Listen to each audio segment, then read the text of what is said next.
Assalamualaikum teman-teman. Perkenalkan, nama saya Nadia Sapitri Brusembiring dengan NIM 213304010278. Saya jurusan Ekonomi Akuntansi semester 2 tahun ajaran 2021-2022 di Universitas Prima Indonesia. Di sini saya membawakan mata kuliah Sistem Informasi Akuntansi dengan dosen Bapak Hotua Samosir SPD MSI. Selanjutnya, topik 6 Sistem Pengendalian Internal SIA. Di bagian 6.1,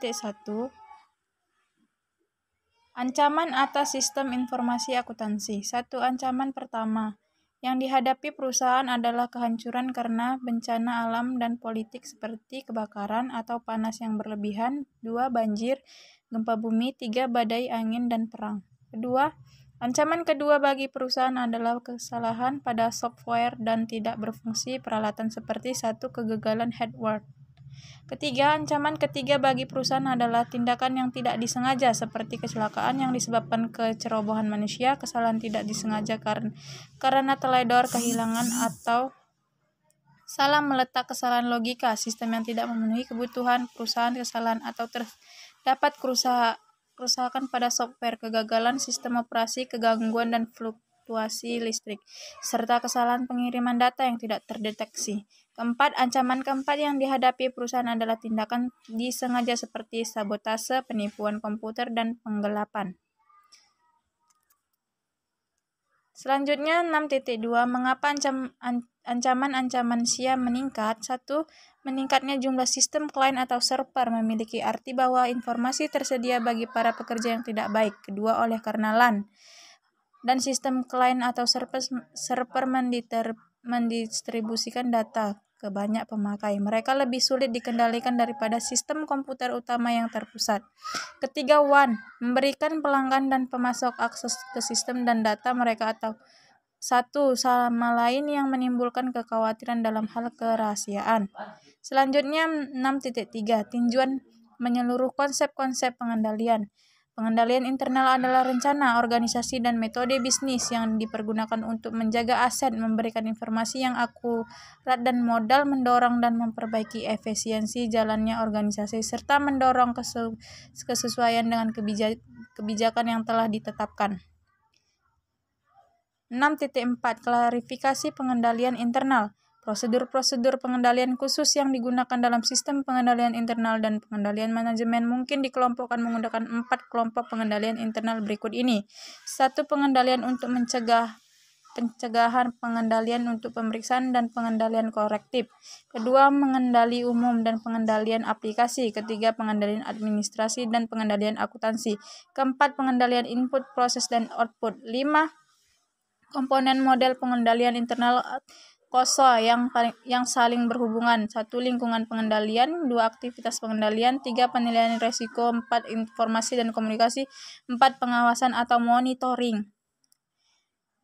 6.5, lingkungan dan aktivitas pengendalian. Lingkungan pengendalian terdiri dari faktor-faktor berikut. 1. Komitmen atas integrasi dan nilai-nilai etika, filosofi pihak manajemen dan gaya beroperasi. Ketiga, struktur organisasi. 4. Badan audit, dewan komisaris. 5. Pengaruh-pengaruh eksternal. 6. Kebijakan dan praktik-praktik dalam sumber daya manusia. 7. Metode untuk memberikan otoritas dan tanggung jawab.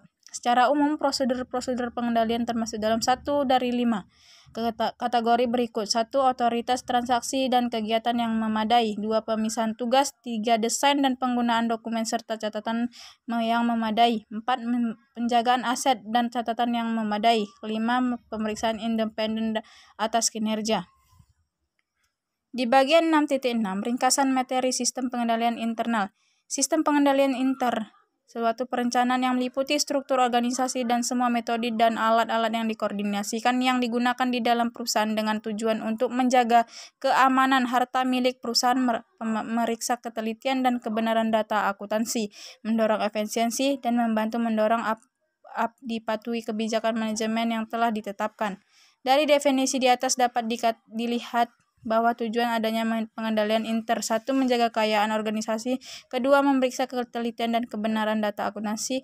Ketiga, mendorong efisiensi. 4, mendorong dipatuhi kebijakan manajemen. Dilihat dari tujuan tersebut, maka sistem pengendalian inter dapat dibagi menjadi dua, yaitu pengendalian interakuntansi atau preventive control dan pengendalian interadministratif feedback control. Pengendalian interakuntansi dibuat untuk mencegah terjadinya efisiensi yang tujuannya adalah menjaga kekayaan perusahaan dan memeriksa keakuratan data akuntansi. Contohnya ada pemisahan fungsi dan tanggung jawab antara unit organisasi. Pengendalian administratif dibuat untuk mendorong dilakukan efisiensi dan mendorong dipatuhi kebijakan manajemen. Dikerjakan setelah adanya pengendalian akuntansi, contohnya pemeriksaan laporan untuk mencari penyimpangan yang ada untuk kemudian diambil tindakannya. Elemen pengendalian internal. 1, lingkungan pengendalian. 2, sistem akuntansi. 3, prosedur pengendalian. Lingkungan pengendalian. Lingkungan pengendalian dari suatu organisasi menekan pada berbagai macam faktor yang secara bersamaan mempengaruhi kebijakan dan prosedur pengendalian. Filosofi dan gaya operasional manajemen. Filosofi adalah seperangkat keyakinan dasar yang menjadi parameter bagi perusahaan dan karyawan, atau menggambarkan apa yang seharusnya dikerjakan dan tidak dikerjakan. Gaya operasional mencerminkan ide manajer tentang bagaimana kegiatan operasi suatu perusahaan harus dikerjakan. Filosofi perusahaan dikomunikasikan melalui gaya operasi manajemen. Struktur organisasi. Salah satu elemen kunci dalam lingkungan pengendalian adalah struktur organisasi. Struktur organisasi menunjukkan pola, wewenang, dan tanggung jawab yang ada dalam suatu perusahaan, atau desentralisasi maupun sentralisasi. Dewan Komisaris dan Audit Komite. Dewan Komisaris merupakan penghubungan antara pemegang saham dengan pihak manajemen perusahaan. Pemegang saham mempercayakan pengendalian atas manajemen melalui Dewan Komisaris. Jadi, semuanya tergantung dari Dewan Komisaris. Komite audit dibentuk oleh Dewan Komisaris untuk melaksanakan pengawasan terhadap pelaksanaan pengendalian operasional perusahaan. Metode pendelegasian wewenang dan tanggung jawab. Metode pendelegasian wewenang dan tanggung jawab mempunyai pengaruh yang penting dalam lingkungan pengendalian. Biasanya metode ini tercermin dalam sebuah bagan organisasi. Metode pengendalian manajemen. Lingkungan pengendalian juga dipengaruhi oleh metode pengendalian manajemen. Metode ini meliputi pengawasan yang efektif melalui pelanggaran. Laporan pertanggungjawaban dan audit internal. Kebijakan dan praktik kepegawaian. Kebijakan dan praktek yang berhubungan dengan perekrutan, pelatihan, evaluasi, pengajian, dan promosi pegawai mempunyai pengaruh yang penting dalam mencapai tujuan perusahaan, sebagai juga dilakukan dalam menimbulkan resiko. Pengaruh ekstern. Organisasi harus mematuhi aturan-aturan yang dikeluarkan oleh pemerintah maupun pihak yang punya jurisdiksi atau organisasi. Hal yang tersebut sangat mempengaruhi pada pengendalian interperusahaan. Sistem akuntansi. Sistem akuntansi tidak hanya digunakan untuk menghasilkan laporan keuangan saja, tetapi juga menghasilkan pengendalian manajemen. Prosedur pengendalian. Prosedur pengendalian merupakan kebijakan dan aturan mengenai melakukan karyawan yang dibuat untuk menjamin bahwa tujuan pengendalian manajemen dapat tercapai. Secara umum, prosedur pengendalian yang baik terdiri dari 1. Penggunaan wewenang secara tepat untuk melakukan suatu kegiatan atau transaksi. 2. Pembagian tugas. 3. Pembuatan dan penggunaan dokumen dan catatan yang memadai. 4. Keamanan yang memadai terhadap aset dan catatan. 5. Pencegahan independen terhadap kinerja. Penggunaan wewenang secara tepat. Dalam organisasi, setiap transaksi hanya terjadi atas dasar otoritas dari pejabat yang memiliki wewenang untuk menyetujui terjadinya transaksi tersebut. Oleh karena itu, dalam organisasi harus dibuat sistem yang mengatur pembagian wewenang untuk otoritas atas terlaksananya setiap transaksi. Dengan adanya pembagian wewenang ini akan mempermudah jika akan dilakukan audit trail, karena otoritas membatasi aktivitas transaksi hanya pada orang-orang yang terpilih. Otoritas mencegah terjadinya penyelewengan transaksi kepada orang lain. Pembagian tugas. Pembagian tugas memisahkan fungsi operasi dan penyimpanan dari fungsi akuntansi atau pencatatan, dan suatu fungsi tidak boleh melaksanakan semua tahap suatu transaksi.